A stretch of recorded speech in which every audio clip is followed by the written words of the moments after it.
Assalamualaikum anak-anak, apa kabar hari ini? Alhamdulillah, semoga selalu dalam keadaan sehat walafiat. Sebelum pembelajaran dimulai, mari baca doa bersama-sama. Bismillahirrahmanirrahim. Rabbi zidni ilma warzuqni fahma.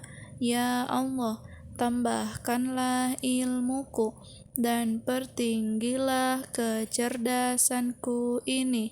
Amin. Masih semangat ya? Oke.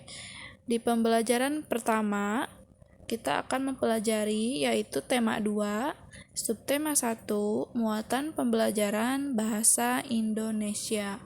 Ya. Anak-anak simak baik-baik ya. Mengolah informasi dalam bentuk peta pikiran. Informasi dari sebuah teks dapat diperoleh dengan membaca intensif atau membaca memindai. Ya. Informasi yang diperoleh dapat diolah kembali.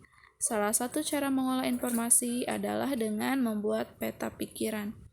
Bedanya membaca intensif atau membaca memindai. Kalau membaca intensif itu membaca dengan ditelaah atau diteliti, seperti membaca teks bacaan. Sedangkan membaca memindai, teknik membaca untuk mendapat informasi secara cepat. Contohnya membaca petunjuk pemakaian obat, kemudian mencari makna dalam kamus. Nah, itu membaca memindai.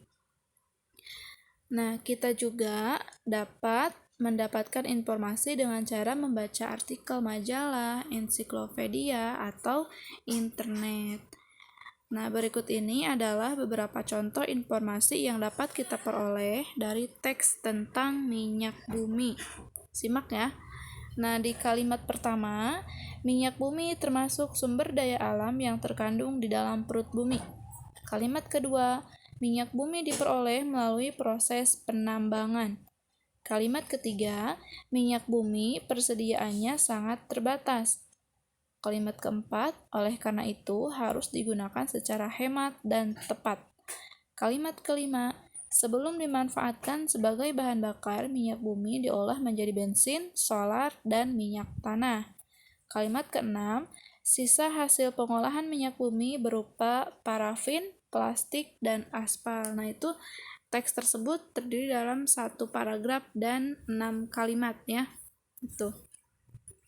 Nah, dari paragraf tersebut kita dapat membuat dalam bentuk peta pikiran berdasarkan informasi yang tadi kita baca.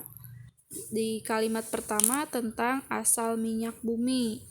Kemudian kalimat kedua, ketiga, dan keempat tentang cara memperoleh minyak bumi. Ya. Kemudian kalimat kelima dan keenam hasil pengolahan minyak bumi, yaitu bahan bakar, parafin, plastik, dan aspal. Kemudian menceritakan informasi berdasarkan gambar yang diamati.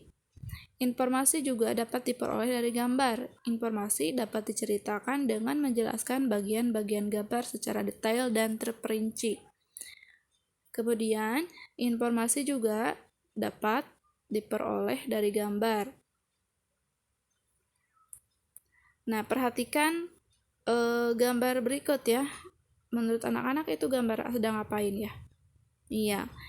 Ternyata dari gambar tersebut, informasi yang didapat yaitu minyak bumi dapat dimanfaatkan untuk bahan bakar kendaraan bermotor ya. Itu sedang melakukan pengisian bensin. Tuh. Kemudian gambar kedua, coba menurut anak-anak dari gambar tersebut kita mendapatkan informasi apa ya? Oke, jawabannya anak-anak bisa direkam ya, nanti dikirim ke Japri Ibu. Nah, gagasan pokok dan gagasan pendukung suatu teks.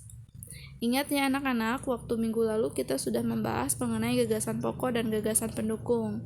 Nah, dan gagasan pokok dan gagasan pendukung itu ditentukan dengan membaca memindai. Nah, di sini ada cerita mengenai kerbau. Hewan merupakan sumber daya alam yang banyak dimanfaatkan oleh manusia. Salah satunya kerbau. Kerbau memiliki tubuh yang besar, kulit kerbau berwarna hitam dan memiliki ekor yang panjang. Habitat kerbau adalah di darat. Kerbau yang diternak biasanya ditempatkan di kandang.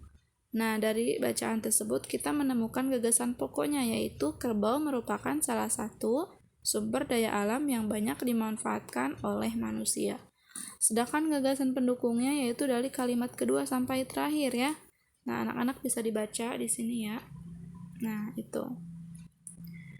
Nah, selanjutnya tugas anak-anak ya ada di halaman 42 ya.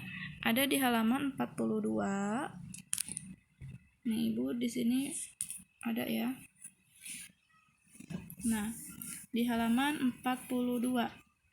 Anak-anak silakan pilih gambar yang menunjukkan sikap hemat energi berikut alasannya dan beri tanda centang.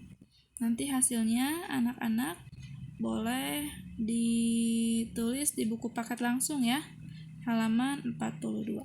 Oke, anak-anak, mungkin itu yang bisa Ibu sampaikan. Mudah-mudahan bisa dipahami. Assalamualaikum warahmatullahi wabarakatuh.